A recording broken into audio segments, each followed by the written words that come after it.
नमस्कार, आज का इतिहास देख रहे हैं आप। आपके साथ मैं हूं स्वीटी टेलीविजन। इतिहास के झरोखे में आज बात भारत के लौह पुरुष के रूप में पहचाने जाने वाले सरदार वल्लभ भाई पटेल की।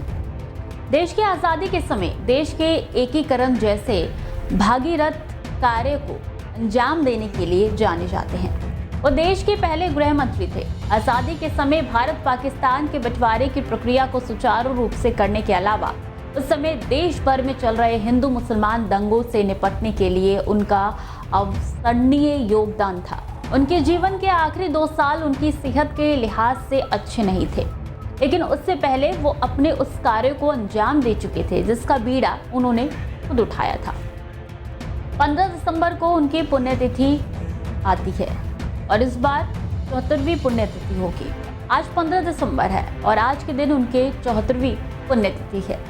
वल्लभ भाई पटेल का जन्म 31 अक्टूबर 1875 को गुजरात के नाडियाद में हुआ था। वो झवेर भाई पटेल और लाडबा देवी की 6 संतानों में से चौथी संतान थे।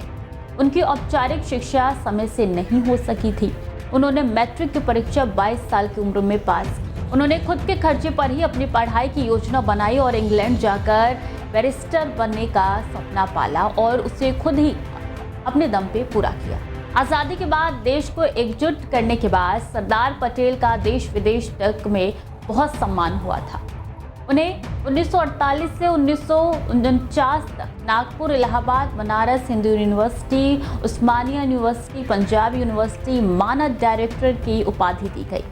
वहीं इससे पहले जनवरी 1947 की वो ही टाइम मैगजीन के कवर पेज पर आ चुके थे, लेकिन धीरे धीरे उनकी सेहत पर भी असर होने लगा था। 29 मार्च 1949 को Royal Indian Air Force de Havilland Dove के विमान में सरदार पटेल अपनी बेटी मणिबेन और महाराजा ऑफ पटियाला के साथ दिल्ली से जयपुर जा रहे थे, लेकिन अचानक अधिकारियों का इस विमान से रेडियो संपर्क टूट गया। पायलट को निर्देश दिए गए थे कि वो खराबी की स्थिति में कम ऊंचाई पर उड़ाने को कहा गया था। उड़ान के दौरान एक इंजन बंद होने पर विमानकों को रेगिस्तान में आपातकालीन लैंडिंग करनी पड़ी। उड़ान के दौरान एक इंजन बंद होने पर विमानकों को रेगिस्तान में आपातकालीन लैंडिंग करनी पड़ी और सरदार पटेल को पास के गांव में रुकना पड़ा। पटेल के लौटने के बाद संसद तक में भी उनका स्वागत किया गया और सदन की कार्यवाही आधे घंटे तक शुरू नहीं हो सकी थी। इसके बाद उसी साल गर्मियों में पटेल की सेहत खराब होने लगी थी।